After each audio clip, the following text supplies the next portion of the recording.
ሰላም ጤና ይስጥልኝ ውድ ተመልካች አድማጮቻችን፣ ይህ ኤንቢሲ ወቅታዊ ዓለም አቀፋዊ ዝግጅታችን ነው።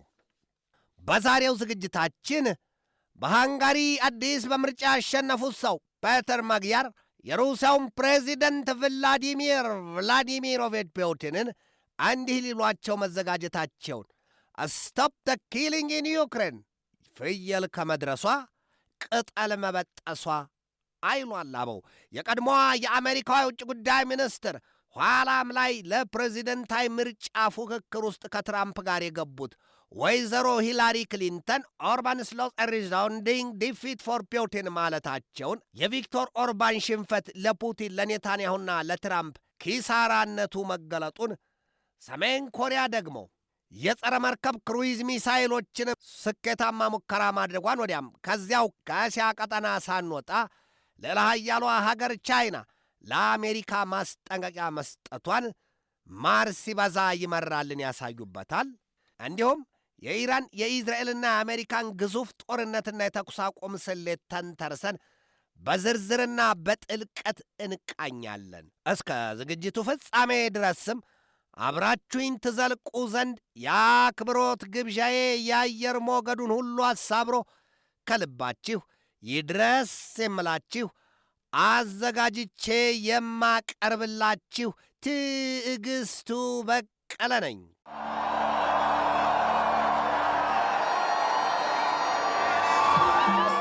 እየቀለቡት የሚከሳ እየነገሩት የሚከሳ ይሉትን ያስታውሷል።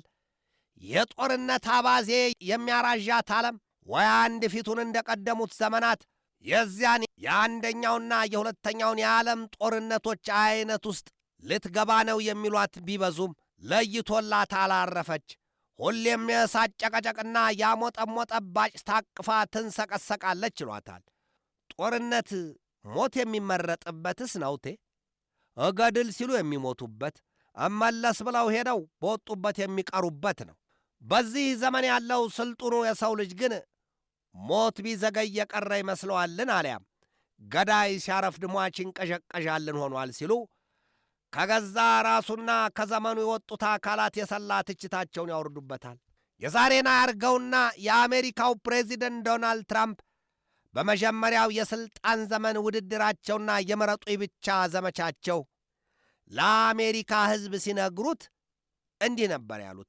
እርሳቸው የመጨረሻው ግባቸው የሰላም መሠረት መሆናቸውንና ከእርሳቸው ቀደምት የነበሩትን የዚያች አገር ፕሬዚደንት ባራክ ሁሴን ኦባማንም በጣም ደካማ የድርድር ስልት ያለው ሲሉና የአሜሪካን ሕዝብም ወደ ድህነት የሰደዱ አድርገው ነው የሳሏቸው። ኦባማ ግን ሜክ አሜሪካ ግሬት አጌን ቢሉም ጠላትና ወዳጁን መለየት ያልቻለ ብለዋቸው እንደነበር አይዘነጋም። ትራምፕ የአሜሪካ ሕዝብ ግን ለማሸነፍ ተቃርበው የነበሩትን ሂላሪ ክሊንተንን ለማሸነፍ ከተቃረቡበት የዚያ የ2016ቱ ፕሬዚደንታዊ ምርጫ አንስቶ ቁልቁል መልሶ በአንጻሩ ያልታሰቡትን ትራምፕን መርጧቸዋል ነው የተባለው። ትራምፕ በዚያ ምርጫቸው የሩሲያው ፕሬዚደንት ቭላዲሚር ፑቲን ጣልቃ ገብተው አስመርጧቸዋል የሚል ሐሜትም ክፉኛ ሲራገብባቸው እንደነበር አንዘነጋውም።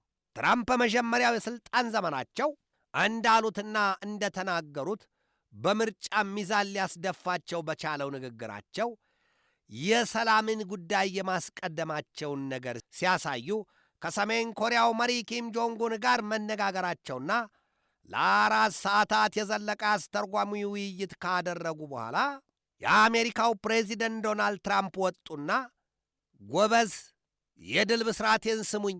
ከዚህ ቀደም በአሜሪካ ፕሬዚደንቶች ታሪክ ማንም የሞከረውን ቀርቶ ያላሰበውን ሁሉንም አሳክቸዋለሁ።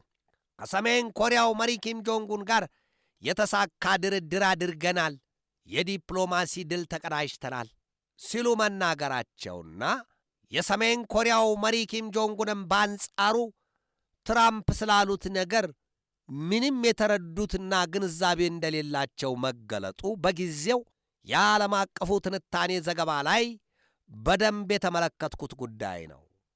ዋሽንግተንና ፒዮንግያንግ መግባባት ሳይችሉ ተፈነጃጅረው ይኸው እስከ ዛሬም ድረስ ባሉበት የጎሪጥ እየተያዩ አንዳንዴም ጥርስ እየተናከሱ ዘልቀዋል።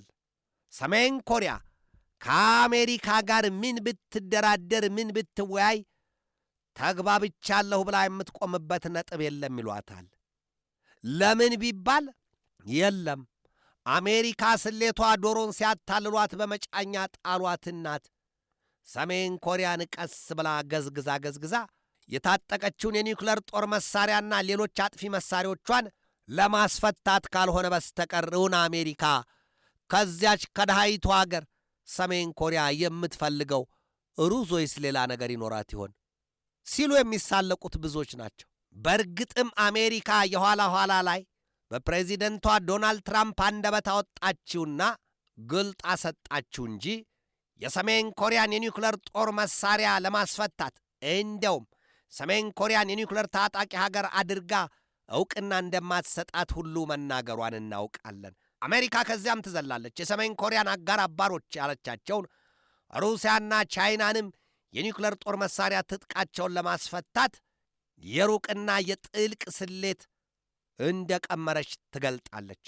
ሰሜን ኮሪያ ከአሜሪካ ጋር ያለውን ነገር መፍትሔ የሚሰጠን የኒውክለር ጦር መሳሪያችን ነው ስትል ትተወውና ከሩሲያና ከቻይና ጋር ያለውን ግንኙነቷን በተገቢው ማጥበቋን ትገልጣለች። ኧረ እንደውም ለሩሲያ የጦር መሳሪያና እንዲሁም ከ10,000 በላይ ወታደሮቿን ስለ መስጠቷ ብዙዎች ይነግሩባታል። ትራምፕ በቬኔዙዌላ የአገሪቱን ፕሬዚደንት ከነምሽታቸው ኒኮላስ ማዱሮን አስረው ሲወስዱ ብዙ መልእክት አለው ለሌሎቹ ሀገራት መልእክታችን ይድረሳቸው ማለታቸው አይዘነጋም። እንዴት ከተባለ ደግሞ ትራምፕ ያን ጊዜ የቬኔዙዌላውን ፕሬዚደንት ኒኮላስ ማዱሮን እንደዛ በጦር መሳሪያና በጦር ኃይላቸው ማዱሮ ሲያስፈራሩና ሲዝቱ የነበረበትን ሰዓት ትራምፕ የጦር መርከቦቻቸውን ሁሉ አስጠግተው በቀጥታ በሄሊኮፕተራቸው ወርደው ኮማንዶቻቸው አንዲት እንኳ ቁስል ሳያገኛቸው ምናልባትም ከማዱሮ ጠባቆች ብዙዎች ሕይወታቸውን ሰውተው ማዱሮን አስወድስጄ መጣሁ የሚል ዘፈናቸው ተሰምቷል። ትራምፕ ማዱሮን ሁለት እጃቸውን በሰንሰለት አስጠርቀው ከሞቀው ቤተ መንግሥታቸው አውጥተው ከምሽታቸውም እቅፍ ነጥቀው ሁለቱንም ኋላና ፊት አድርገው ሀገራቸው ዶለዋቸዋል። ለፍርድ ገና ከአሜሪካ ሕግ ፍርድና ፍትሕ እየጠበቁ ነው ማዱሮ።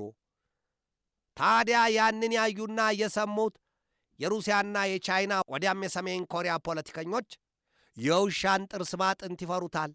ጎበዝ ምን እንጠብቃለን? እኒያ ሰው ትራምፕ ለማንም አይመለሱምና ሳይቃጠል በቅጠል ሳይቀርብ በሩቁ ለአጻፋ ምላሽ ነግበኔን ተርተው መዘጋጀታቸውን አንዘነጋውም። ትራምፕ በሩሲያና ዩክሬን መካከል ጦርነቱን ለማስቆም ያለመቻላቸው አንድ ሌላና ትዝብት ውስጥ የጣላቸው ጉዳይ ሆኗል። የሩሲያው ፕሬዚደንት እንዲሁም ሌሎቹ የሀገሪቱ ፖለቲከኞች እንዲህ በማስፈራራትና በዛቻ የሚያሸበርኩም የሚንበረከኩም አልሆኑላቸውም ይሏቸዋል። ትራምፕ መጀመሪያ በምርጫ ዘመቻቸው እኔ ተመርጬ ቢሆን ኖሮ አሉ ባይደን ቀርቶን የተመርጬ ቢሆን ኖሮ እኮ ሩሲያና ዩክሬን ወደ ጦርነት አይገቡም ነበር።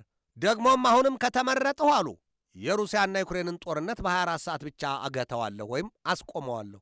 በትረ ሥልጣናቸው በትረ ሙሴን የሆነ መስሏቸው ይሆን ወይ ሲሉ በጊዜው የተሳለቁባቸው ህልቆ መሳፍርት የላቸው። መለኮታዊ ነበሩ የሳቸው ሥልጣን ብዙዎች ብለዋቸዋል። ትራምፕ በፍልስጤምም ቦርድ ኦፍ ፒስ ሲሉ ያቋቋሙት አካልም ቢሆን እስከ ዛሬ ለፍልስጤማውያኑ ይሄ ነው የሚባል ጠብ ያለ ነጥብ አልታየበትም። ብቻ ግን ትራምፕ ራሳቸውን ዘ ፒስ ፕሬዚደንት ወይም የሰላም ፕሬዚደንት ሲሉ ማሞካሸታቸውም ይታወቃል።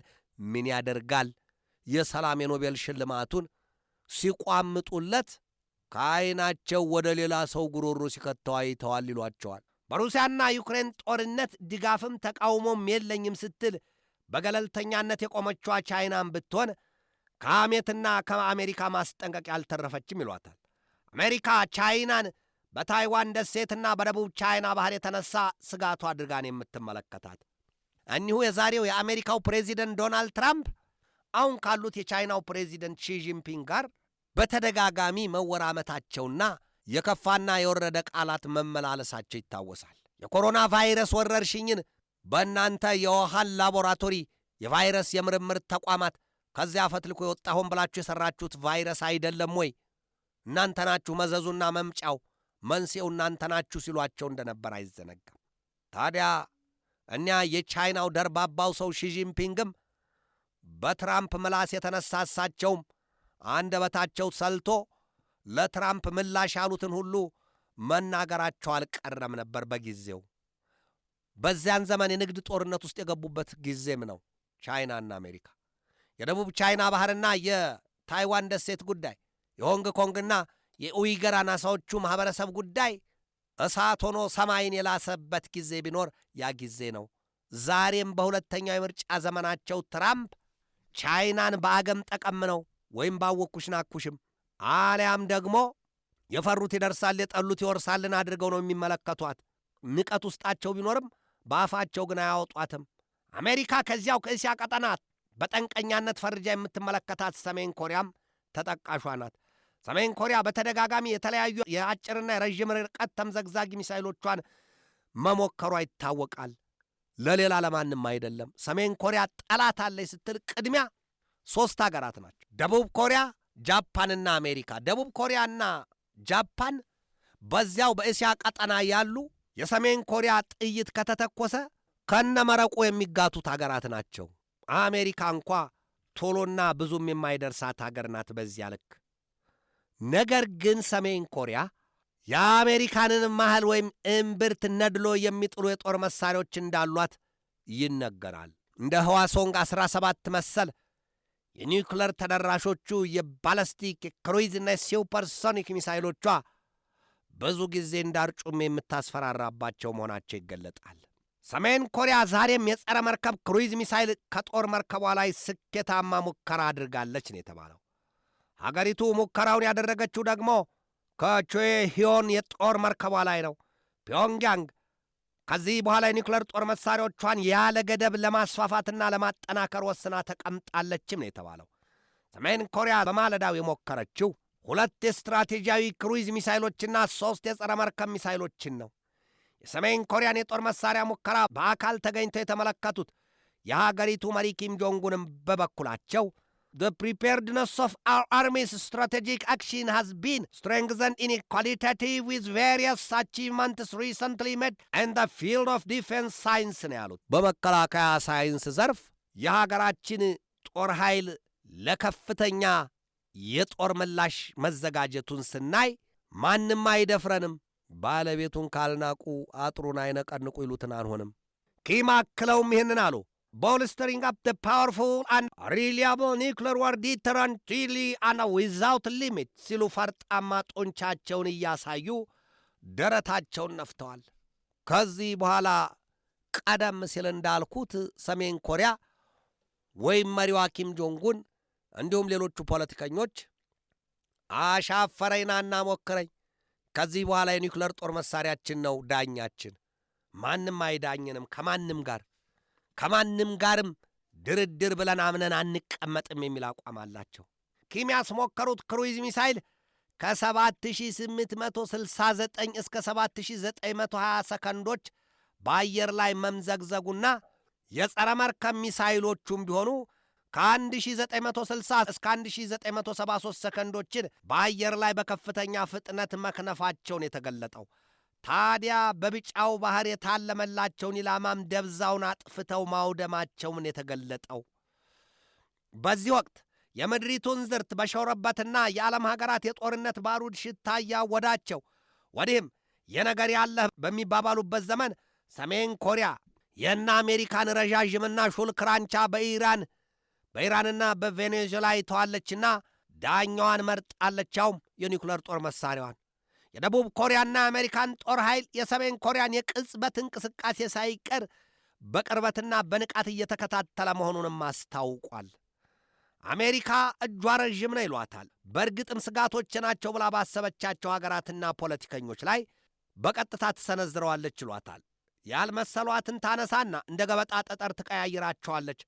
ዛሬ በተሰማ ዜናም በሃንጋሪ የተደረገው ምርጫ የሀገሪቱን ጠቅላይ ሚኒስትር ቪክቶር ኦርባንን ስልጣን እንዲያበቃ አድርጎ መጠናቀቁ ለሩሲያው ፕሬዚደንት ቭላዲሚሮቪች ፑቲን፣ ለእስራኤሉ ጠቅላይ ሚኒስትር ቤንያሚን ኔታንያሁ፣ ለአሜሪካው ፕሬዚደንት ዶናልድ ጄ ትራምፕ ትልቅ የፖለቲካ ኪሳራ ነው ተብሎለታል።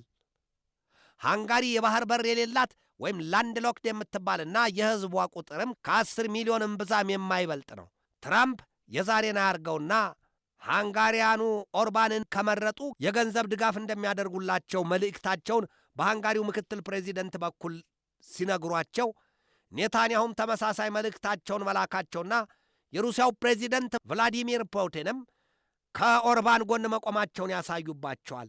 ፑቲን ከአውሮፓ ኅብረት የሚጣልባቸውን ማዕቀብ በድምፅ ብልጫ ሲዘጉባቸው የነበሩት ሰው ቪክቶር ኦርባን ከዚህ በኋላ ሰፊውን በር ከፍተውባቸው ትተውት ሄደዋል። ወዮላቸው ፑቲን፣ መጥኔ ይስጣቸው። ለነገሩ በፑቲን ላይ ዛሬ ማዕቀብ ለመጣል ድምፁን የሚያሰማ የአውሮፓ መንግሥት አለ ከተባለ ምናልባት ሦስቱ ሊሆኑ ከቻሉ ፈረንሳይ፣ እንግሊዝና ጀርመን። እነሱም ቢሆኑ አንቺ ምላሴ አትከርሚም ከራሴ ሲሉ ማጎንበሳቸውና ማቀርቀራቸው ይነገርባቸዋል። ለምን ከተባለ ደግሞ በኢራን የሆርሙዙን ወሽመጥ መዘጋት ተከትሎ ከጋዝ ምድጃዎቻቸው እስከ መኪና ሳልባቶዮቻቸውና ከፋብሪካዎቻቸው እስከ ኢንዱስትሪዎቻቸው ያሉት በሙሉ የነዳጅ ቀለብተኞቹ ሀብቶቻቸው ተንኳኩተው አፋቸውን ከፍተው ቆመዋልና ነው። አሁን በፑቲን ላይ ማዕቀብ እንጣል የሚለው ሳይሆን እንዴት አድርገን ከፑቲን ጋር ሰላም ፈጥረን የነዳጅ ዘይትና የጋዝ ምርት እናግኝ የሚለው ጉዳይ ሊያመዝንባቸው ይችላል ይሏቸዋል። ነገር ግን ለአፋቸው ብዙ ብለዋል ፑቲንን። የሆድ ምቀኛው አፍ ነው ይሏል ኢትዮጵያን አበው። በለፈለፉ በአፍ ይጠፉም ይላሉ። በዚያ ላይ አዲስ በሃንጋሪ ምርጫ ያሸነፉት ሰው ፔተር ማግያር ለሩሲያው ፕሬዚደንት ቭላዲሚሮቪች ፑቲን ስቶፕ ዘ ኪሊንግ ኢን ዩክሬን ሊሏቸውና ለመወያየት ቁርጠኛ አቋም እንደያዙ አስታውቀዋል ነው የተባለው። አረ እንደውም ሰውየው ፑቲንን በዩክሬን የያዙትን ጦርነት ያቆሙ ዘንድም ነግረዋቸዋል ነው የተባለው። አዲሱ የሃንጋሪው ጠቅላይ ሚኒስትር አሉ በንግግራቸው our history is not written in Moscow, Brussels or Washington, but in Hungarian streets. ማግያር ገና ከወዲሁ በቀጣይ ጥቅምት ወር ለሚከበረውና ለ70ኛው ዓመት ከሶቪየት ኅብረት ነፃ የወጡበትን ቀን በማስመልከትም ትራምፕን ጋብዘዋቸዋል የሚል መረጃ ወጥቷል። ያ ጊዜ ደግሞ 1956ን ያስታውሱበታል።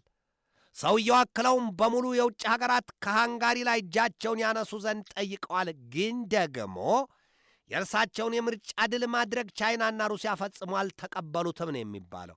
አለ ነገር በትራምፕና በሮማው ርዕሰ ሊቃነ ጳጳስ ፖፕ ሊዮ መካከል የተነሳውን ውዝግብና ትራምፕም ርዕሰ ሊቃነ ጳጳሱን የወረፉበት መንገድ አሳፋሪ መሆኑን ብዙዎች ተችተውታል። ትራምፕ የዚያን ግብራቸውን ጉዳይ ይቅርታ ይጠይቁ ዘንድ ቢነገራቸውም ይቅርታ አልጠይቅም ብለዋል። ኢራን የኒውክለር ጦር መሳሪያ ትታጠቅ ዘንድ ድጋፍ ከሚያደርግ ከአንድ የአሜሪካ ልጅ ጋር የምን ይቅርታ መጠያየቅ ነው? አልጠይቅም ብለዋል። ታዲያስ የሮማው ርዕሰ ሊቃነ ጳጳስ ዛሬ በሰሜን አፍሪካ ጉብኝት ላይ ናቸው። እሳቸውም በበኩላቸው ለትራምፕ ይህንን መልስ ሰጥተዋቸዋል ነው የተባለው። ኖ ፊር ኦፍ ዘ ትራምፕ አድሚኒስትሬሽን የሮማው ርዕሰ ሊቃነ ጳጳስ በመልእክታቸው to put my message on the same plane as what the president has attempted to do here. I think he is not understanding what the message of the gospel is. የወንጌል መልእክት ምን እንደሆነ አልተረዱም ፕሬዚደንቱ። ፓፓው ያሉትን ትራምፕ ከሰሟቸው እርሳቸውም በፊናቸው ከእኛ በላይ ፉጨት አፍ ማሞጥሞጥ ነውናቸውና ተደፍሬያለሁ የማለታቸው ነገር ሳይታለም የተፈታ ነው። ለዚያም ሳይሆን አይቀርም የሮማው ርዕሰ ሊቃነ ጳጳስ ኖ ፊር ኦፍ ዘ ትራምፕ አድሚኒስትሬሽን ሲሉ በይፋ የተናገሩት። ለነገሩማ እኮ ሁለቱስ የአንድ አሜሪካ ልጆች አይደሉም ነበር ወይ? ርዕሰ ሊቃነ ጳጳሱ ፖፕ ሊዮ 16ኛ ዛሬ በአልጄሪያ ጉብኝታቸው መጀመሪያ ያስቀደሙት የሰላም ጥሪ ነው። ትራምፕም እኮ ራሳቸውን ዘ ፒስ ፕሬዚደንት ብለዋልና ጉዳዩ ያ ሌላ ይሄ ሌላ ነው ሲሉ መነዛዝር ያሳዩባቸው ብዙዎች ሆነዋል። ዛሬ የወጣው ሌላው መረጃ ያሳየው ነገር የብሪክስን መፈተን ገልጦታል። war tests BRICS and reveals its limits ይላል። እውነትም የብሪክስን ጥምረት ለጦር ኃይል ወይም የወታደራዊ ጥምረት ያለ መሆኑን ለተገነዘበ ሰው የብሪክስ አባል ሀገራቱ ተከፋፍለዋል። ወደው ሳይሆን ድንገት በሆነ ክስተት ተከፋፍለዋል። ኢራን የብሪክስ አባል ናት። ሳውዲ አረቢያ የብሪክስ አባል ናት። የተባበሩት አረብ ኤምሬት የብሪክስ አባል ሀገር ናት። ኢትዮጵያን ጨምሮ እንግዲህ ወደ 11 መድረሳቸው ነው የብሪክስ አባል ሀገራቱ። ታዲያ ዛሬ ላይ አሜሪካና ኢዝራኤል በጣምራ በከፈቱት የኢራን ጦርነታቸው ኢራን የበቀል ምላሿን የሰጠችበት መንገድ እኛን የብሪክስ አባል ሀገራቱን አቃቅሯቸዋል ነው የሚለው መረጃው። እንዴት ከተባለ ደግሞ ምንስ ቢሆን የብሪክስ አባል ሀገራት አይደለንም ወይ ሁላችንስ? እንዴት ነው ኢራን ጨክና በእነዚህ ሀገራት ላይ አፈሙዟን ያዞረችው? እንዴት ተብሎ ታዲያ ኢራንስ ወዳን ነው ወይ? አይደለም። አሜሪካን መበቀል የምትችለው ከቅርቧ ባሉት ሀገራት የአሜሪካን የጦር ማዘዣዎችና የጦር ሰፈሮች በመምታት ነው። ያንን አድርጌያለሁ ነው የምትለው ኢራን። ኢራን ዛሬም ቢሆን ከባሕረ ሰላጤውና ከመካከለኛው ምስራቅ ቀጠና ሀገራት ጋር ቂምና ቆርሾ የለኝም፣ የመታሁት የአሜሪካን የጦር ማዘዣ ሰፈሮች እንጂ እነዚያን አጎራባቾቹን ወዳጆችን ሀገራት ለመምታት በፍጹም ምንጊዜም ቢሆን አላደርገውም የሚል አቋሟን ያሳየችው።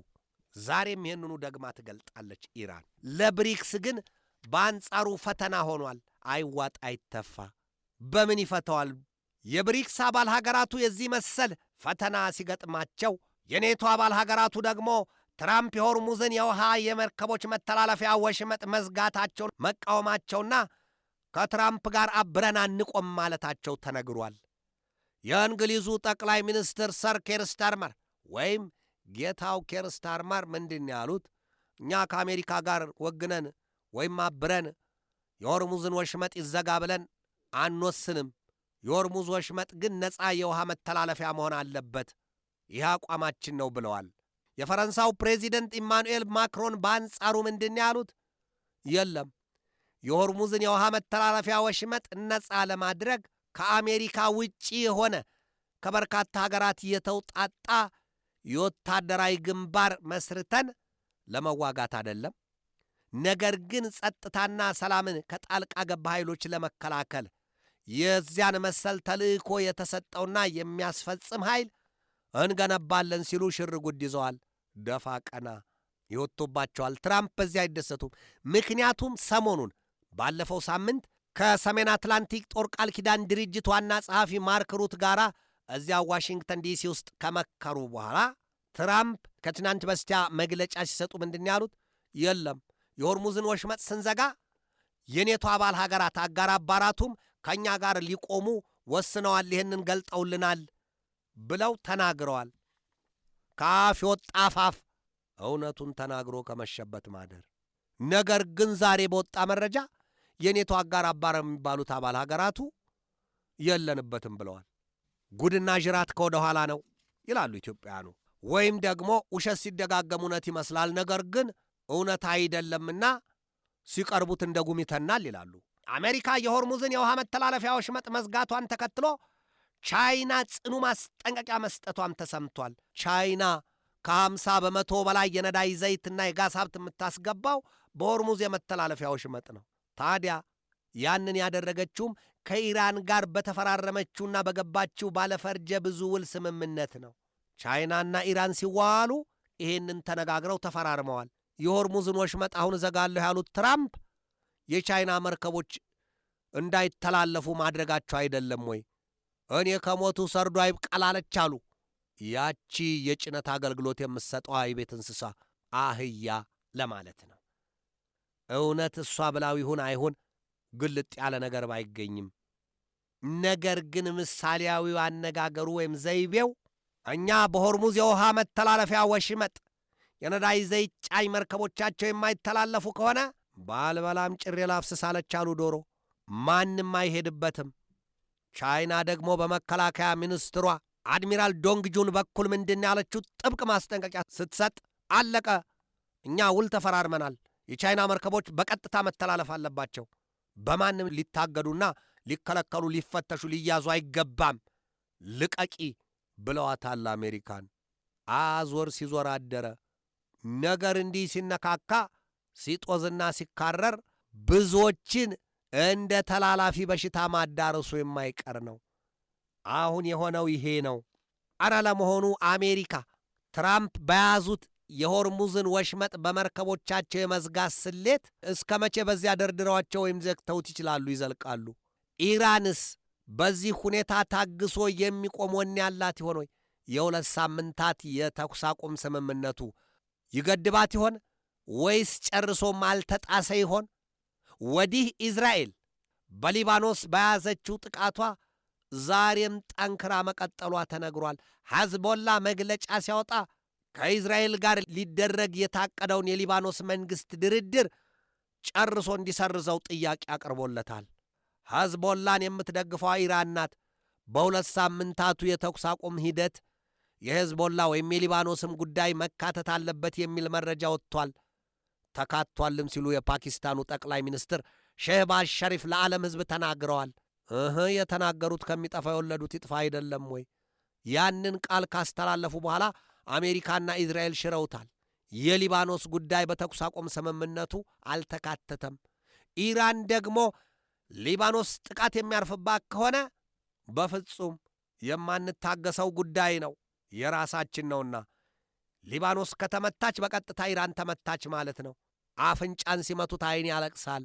በሊባኖስ ያለው አቆትሞ ከኢራን ጋር በቀል ውስጥ የገባው ሐዝቦላ፣ ወዲያም የየመን ሐውቲዎች ምንጫቸው አንድ ነው፣ ከኢራን ነው። የጦር መሳሪያ ቢሉ ስንቅና ትጥቁ፣ ጥይቱ፣ ስልጠናው ቢሉ አመራሩ ከኢራን የሚመነጭ አይደለም ወይ ይላሉ። ኢራን ይህንን አልሸሸገችም። በቃ በግልጥ ተናግራለች። ሊባኖስ ላይ የሚደረገው ጥቃትና ጦርነት በዚህ የተኩስ አቁም ስምምነት ተካቷል፣ መቆም አለበት። አልቆመም ጦርነቱ። አሜሪካ የሆርሙዝን ወሽመጥ ዘግታለች። ከድርድሩ መፋለስ በኋላ የተኩስ አቁም ስምምነቱ ተጥሷል ወይስ ተከብሮ ቀጥሏል? ይህንን ለማየት መነጽር ማድረግ አያስፈልግም። የተኩስ አቁም ስምምነቱና ስሌቱ ቀጥሏል ማለት አይቻልም። እጅግ አስፈሪ ነው። ኢራን ዛሬም መግለጫ አውጥታለች። ይሄ ከፍተኛ የሆነ የሉዓላዊነት ጥሰት ነውና በመራው አይማረኝ፣ የምታገሰው ጉዳይ አይደለም ብላለች ኢራን። አሜሪካ የሠራችው የሆርሙዝን ወሽመጥ የመዝጋት ስሌት በኋላ ስለት ሆኖ ወደ አንገቷ እንዳይዞር የለሁበትም ብላለች። የኢራን አብዮታዊ ዘብ ኃይል IRGC በከፍተኛ ደረጃ ቁጣው ገንፍሎ የተኩስ አቁም ስምምነቱ ሊጣስ ነው የለሁበትም ሲል ዛሬም አስጠንቅቋል። ዓለም በዚህ ሰዓት በየቅጽበቱ አዳዲስ መረጃዎች ከተለያዩ ገጾቿ ይወጡባታል። የሰላም ሐዋርያ ግን አንድ እንኳ ብቅ ቢል ስለ ሰላም ብሎ ይህን ተናገረ በሚል በተለይም የሮማውን ርዕሰ ሊቃነ ጳጳስ ፖፕ ሊዮ 16ኛን የአሜሪካው ፕሬዚደንት ዶናልድ ትራምፕ ክፉኛ ነቅፈዋቸዋል። ወደ ሌላ ተመንዝሯል። ሰላም ያለ መሥዋዕትነት የሚገኝ የሕይወት መሰላል፣ የሕይወት መሠረት አልሆነም። ስለ ሰላም ሲባል መሥዋዕትነት ይከፈላል። ሰላምን ሌሎች እንዲኖሩበት በሰላም እንዲወጡና በሰላም እንዲገቡ ለማድረግ የብዙዎችን መሥዋዕትነት ይጠይቃል። ስለ ሰላም ድካም፣ ገንዘብ፣ ዕውቀት፣ ብዙ ውጣ ውረድ የሚገጥምበት ዘመን ነው። ሸምጋይ ዳኛና ገላጋይ የማይታወቅበት ዘመን። ፖለቲከኞች ከጥፋታቸው በቃ ብለው ቆም ብለው ለማየት የማይፈልጉበት። ሰላም ከሌለ ሕዝባቸውን በምን መልኩ ያስተዳድሩታል? ሕዝብ ከየትኛውም መንግሥት ሰላምን ይጠብቃል። የሚገብረው ግብር ሰላምን ለማግኘት ቅድሚያ፣ ከዚያስ እንደ ሕክምና፣ ትምህርት፣ የመብራት ወይም የውሃና የሕክምና አገልግሎቶችን በሰፊው የመንግሥት የልማት ዕቅድ እየተነደፉ ሰፊና የማይነጥፍ ተጠቃሚነቱን ማረጋገጥ ይፈልጋል ሕዝብ። መጀመሪያ ግን ሰላም ከሌለ አኝከው ሊውጡት ያዘጋጁት ያን ቃል በትንታ ያሰናብታል። ሰላም ከአንድ ሰው ይጀምራል። ስለ ሰላም የሁሉም መሥዋዕትነት ያስፈልጋል። ሰላም የሕልውና መሠረት መሆኑን ጠንቅቆ መረዳት ያስፈልጋል። በዘመኑ ያሉት ፖለቲከኞችስ ስለ ሰላም ጉዳይ አቋማቸውና ግንዛቤያቸው ምንድን ነው? የት ድረስ ነው? ምን ይመስላል ከተባለ ውስጡን ለቄስ። ሰላም ብዙ ጊዜ እንደምንለው የህልውና የሕይወት መሠረት ነው። ሰላም ካለ በሥርዓት ታሞና አጣጥሮ የምድርን ሕይወት መሰናበት ይቻላል። እሱም ሰላም ያስፈልገዋልና። ውድ የኤንቢሲ ተመልካች አድማጮቻችን የዛሬን በዚህ ተሰናበትኳችሁ። ከነገ በስቲያ በሌላ ርዕሰ ጉዳይ እንገናኛለን። እስከዚያው ከልባችን እስከ ዓለማችን ሰላም ተመኘሁ። በድጋሜ ሰላም።